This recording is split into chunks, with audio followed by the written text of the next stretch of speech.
គេហៅថាដើមកូគីសូមគ្រប់នឹងជម្រាបសួរដល់ប្រិយមិត្តក៏ដូចជាអស់លោកលោកស្រីនិងនាងកញ្ញាជាទីគោរពរាប់អានខ្ញុំធ្វើការបង្ហាញជូននៅប្រភេទរុក្ខជាតិដែលកម្រឬក៏រុក្ខជាតិកម្រហើយក៏ជាប្រភេទរុក្ខជាតិដែលមានតម្រូវការខ្ពស់ទៅលើសង្ហារិមផ្សេងក៏ដូចជាសម្រាប់សង់លំនៅឋានបាទនេះគេហៅថាដើមកូគីបាទប្រិយមិត្តអស់លោកស្រីនិងនាងកញ្ញាជាទីគោរពអានដូចជាប្រិយមិត្តបានធ្លាប់ស្គាល់ដើមប្រភេទរុក្ខជាតិដើមកូគីនេះហើយកន្លងមកហើយបាទដើមកូគីនេះគឺជាប្រភេទរុក្ខជាតិដែលជារុក្ខជាតិដែលត្រូវការបំផុតក្នុងចំណោមរុក្ខជាតិទាំងឡាយដែលដុះនៅក្នុងព្រៃភ្នំក៏ដូចជានៅក្នុងព្រៃមួយចំនួនបាទអញ្ចឹងដើមកូគីនេះគឺជាដើមដែលមានលក្ខណៈទន់លក្ខណៈស្វិតបាទលក្ខណៈមានទម្ងន់ធ្ងន់បាទហើយក៏ជារុក្ខជាតិដែលកម្រផងដែរនៅសម័យឥឡូវបើនិយាយពីសម័យកាលពីមុនបងប្អូនដឹងស្រាប់ហើយកាលណាដែលមានព្រៃគឺប្រកាសជាមានឈើបាទមានព្រៃគឺមានរុក្ខជាតិច្រើនប្រភេទបាទពិសេសគឺដើមកូគីបងប្អូនណាបើមានព្រៃធំប្រកាសជាមានហើយដើមកូគីនេះបងប្អូនណាបាទប្រដើមកូគីនេះគឺនៅក្នុងព្រៃបាទនៅក្នុងព្រៃតែម្ដងមិនចាំបាច់តែព្រៃភ្នំទេបងប្អូនណាដើមកូគីនេះគឺនៅក្នុងព្រៃឲ្យតែមានព្រៃគឺមានដើមកូគីនេះហើយបាទដើមកូគីនេះគឺជារុក្ខជាតិបាទមួយដែលមានកម្ពស់ខ្ពស់ផងដែរបាទក្នុងចំណោមរុក្ខជាតិទាំងអស់គឺជាអំបូរនៃរុក្ខជាតិដែលមានកម្ពស់ខ្ពស់បងប្អូនណាបាទខ្ពស់រហូតដល់65ម៉ែត្រនោះបាទបងប្អូនហើយដើមកូគីក៏មានអាយុឆ្នាំដែរបងប្អូនគឺមានរហូតដល់រាប់រយឆ្នាំបាទហើយដើមកូគីនេះដែរបើនិយាយពីអត្ថប្រយោជន៍បងប្អូនណាបាទដើមកូគីនេះគឺមានអត្ថប្រយោជន៍ខ្លាំងមែនទែនបងប្អូនបាទនៅពីសម័យពីដើមបងប្អូនបាទដើមកូគីនេះគឺត្រូវបានគេយកទៅសាងសង់លំនៅដ្ឋានបងប្អូនណាគឺយកទៅធ្វើបាទយកទៅធ្វើសសរបងប្អូនណាបាទធ្វើសសរបាទធ្វើបាទអ្វីផ្សេងបងប្អូនណាដោយសារតែរុក្ខជាតិនេះគឺមានទម្ងន់ធ្ងន់បាទដោយសារថាសាច់នៃរុក្ខជាតិនេះគឺមានកំហាប់ហាប់ខ្លាំងមែនទែនបងប្អូនណាអញ្ចឹងកាលណាដែលហាប់ខ្លាំងគឺធ្វើឲ្យទម្ងន់គឺកាន់តែធ្ងន់កាន់តែខ្លាំងបាទគឺទម្ងន់ធ្ងន់ខ្លាំងមែនទែនបាទធ្ងន់ខុសពីរុក្ខជាតិដទៃបាទអញ្ចឹងសាច់របស់វាគឺសាច់ណែនសាច់តាន់ព្រោះរុក្ខជាតិនេះគឺមានលក្ខណៈខុសពីរុក្ខជាតិដទៃខុសពីដើមយាងក៏ដូចជាដើមពពែលដើមអីផ្សេងទៀតបាទដោយសារតែសាច់របស់វាគឺត្រូវបានវាមានលក្ខណៈថាជាធម្មជាតិរបស់រុក្ខជាតិហ្នឹងណាគឺវារៀង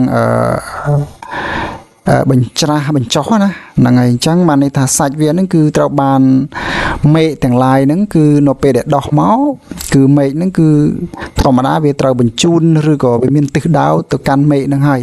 អញ្ចឹងធ្វើឲ្យសភាពនៃសរសៃរបស់រុក្ខជាតិហ្នឹងណាគឺអត់មានចង្អូរនឹងត្រង់អត់មានខ្សែនឹងត្រង់ទៅលើត្រង់ទេគឺវាត្រូវចាំបាច់ត្រូវតែមានបញ្ច្រាស់បញ្ចុះអញ្ចឹងណាអញ្ចឹងកន្លែងនេះឯងដែលធ្វើឲ្យសាច់របស់វានេះគឺមានលក្ខណៈហាប់មានលក្ខណៈណែនបាទលក្ខណៈរឹងបាទបងប្អូនណារឹងខ្លាំងណាស់បងប្អូនដើមកូគីបាទគឺពិបាកមែនទែនក្នុងការបងប្អូនបាទលោកយាយលេតាដឹងស្រាប់ហើយក្នុងការហ្នឹងគឺពិបាកមែនទែនបាទដោយសារវាស្វិតវារឹងវាធន់ណាបាទហើយដើមនេះបាទបងប្អូនមើលបញ្ជាពីទឹកវិញគឺធន់ជាមួយនឹងទឹកណាបាទដើមកូគីហ្នឹងណាបាទត្រូវទឹកគឺធន់ជាមួយនឹងទឹកបាទអត់ងាយពុកអត់ងាយផុយទេណាបងប្អូនដើមកូគីបាទมันងាយទេបានខុសពីដើមរុក្ខជាតិដទៃទៀតនៅពេលដែលប៉ះទឹកគឺចាប់ដើមពុកចាប់ដើមផុយប៉ុន្តែកូគីបងប្អូនណាมันងាយទេគឺធន់ខ្លាំងមែនទែនបងប្អូនធន់មួយទឹកធន់ជាមួយកម្ដៅបងប្អូនណាកម្ដៅគឺมันងាយបំបែករុក្ខជាតិនេះបានទេมันងាយបំបែកធ្វើឲ្យពុកធ្វើឲ្យផុយបានទេណាកម្ដៅបូកជាមួយទឹកគឺมันងាយតែម្ដងបាទរុក្ខជាតិនេះគឺសុំសរសើរបាទសុំសរសើរដោយស្មោះតែម្ដងបាទរុក្ខជាតិនេះបាទដើមកូគីនេះបងប្អូនណាហ្នឹងហើយគឺស្រុតធន់គេធ្វើតម្រូវការខ្ពស់ខ្លាំងដោយសារជាប្រភេទរុក្ខជាតិដែលកម្របងប្អូនណាកម្រអញ្ចឹងគេផ្ដោតសំខាន់គឺគេយកទៅធ្វើតែ វាមកណាធ្វើទ្វាធ្វើបង្អួចដោយសារតំងន់ធ្ងន់អញ្ចឹងធ្វើឲ្យការរុញការទាញនឹងគឺមានលំនឹងល្អបាទគឺមានលំនឹងល្អគឺដោយសារតែធ្ងន់ហ្នឹងឯងដែលធ្វើឲ្យមានលំនឹងក្នុងការរុញក្នុងការទាញហ្នឹងគឺមានលំនឹងល្អធម្មតារបស់ធ្ងន់គឺវាយកណាវាយកទៅយកមកទាំងល្អមែនទែនបាទហ្នឹងធ្វើទ្វាធ្វើបង្អួចហើយវាហាប់ធន់បាទជាមួយនឹងទឹកជាមួយនឹងអីផ្សេងបាទអត់ងាយបែកអត់ងាយបាក់ទេបាទអញ្ចឹងបានគេតម្រូវការខ្លាំងមែនទែនទៅលើទ្វាធ្វើបង្អួចបាទទ្វាបង្អួចហ្នឹងគឺត្រូវការខ្លាំងណាស់បាទរុក្ខជាតិទាំងឡាយគឺ 100% បាទគេធ្វើបង្អួចធ្វើទ្វាហ្នឹងគេធ្វើតែដើមកគីទេបាទហ្នឹងហើយព្រោះដើមកគីបែបបិទថាជារុក្ខជាតិដែលកម្រក៏ប៉ុន្តែក៏មិនសូវកម្រខ្លាំងដែរប៉ុន្តែរុក្ខជាតិគឺនៅជាមួយនឹងអំបូរដើមកគីដើមពពេលបាទដើមយាងណាឬក៏ដើមឈើទាលហ្នឹងគឺនៅអំបូរជាមួយគ្នាអញ្ចឹងគឺដើមទាំងអស់នេះគឺតែងតែនៅជាមួយគ្នារហូតណាតែមានដើមទាំងអស់នេះគឺប្រកាសជាមានដើមកគីហ្នឹងហើយអញ្ចឹងបាទលក្ខណៈគឺវាត្រូវរស់នៅជាមួយគ្នាប៉ុន្តែអ្វីដែលសំខាន់ហ្នឹងក៏ដោយសារថាដើមកគីហ្នឹងគឺវាត្រូវដោះហ្នឹងគឺលូតលាស់នឹងយូរជាងដើមផ្សេងអញ្ចឹងវាត្រូវការចំណាយពេលយូររាប់រយឆ្នាំ50ឆ្នាំ60ឆ្នាំណាបាទបានយកមកប្រើប្រាស់បានយើងយកមកយកមកធ្វើសង្ហារឹមផ្សេងបាទទ្វាបង្អួចបាទធ្វើអីផ្សេងអញ្ចឹងជាដើមកម្រអញ្ចឹងធ្វើបានតែបង្អួចទ្វាទេដោយសារតែកម្របើសិនបើសម្បូរគឺគេប្រកាសជាយុទ្ធធ្វើអីផ្សេងហើយបាទពីសម័យដើមគឺគេយកទៅធ្វើសង្ហារឹមក៏ដូចជាធ្វើទូកបងប្អូនណាធន់ណាស់បាទជាប់ប៉ុន្តែជាដើមដែលកម្រហើយដើមដែលរឹងបាទបងប្អូនណារឹងគឺមិនសូវយកធ្វើអីទេបាទធ្វើតែបង្អួចទៅទ្វាទេហើយណាមួយជារុក្ខជាតិដែលមានលក្ខណៈថាក្របងប្អូនណាបាទក្រមិនសូវជាសម្បូរប៉ុន្មានទេរហូតដល់បច្ចុប្បន្ននេះគឺត្រូវបានខាងក្រសួងរុក្ខាប្រមាញ់គាត់បានបណ្ដោះបាទកូនកគីបាទបណ្ដោះបានយកទៅដាំបាទទៅតាមផ្លូវទៅតាមមាត់ផ្លូវណាទៅតាមផ្លូវឬក៏ទៅតាមទីកន្លែងសួនផ្សេងបាទដើម្បីអីដើម្បីរក្សារុក្ខជាតិនេះ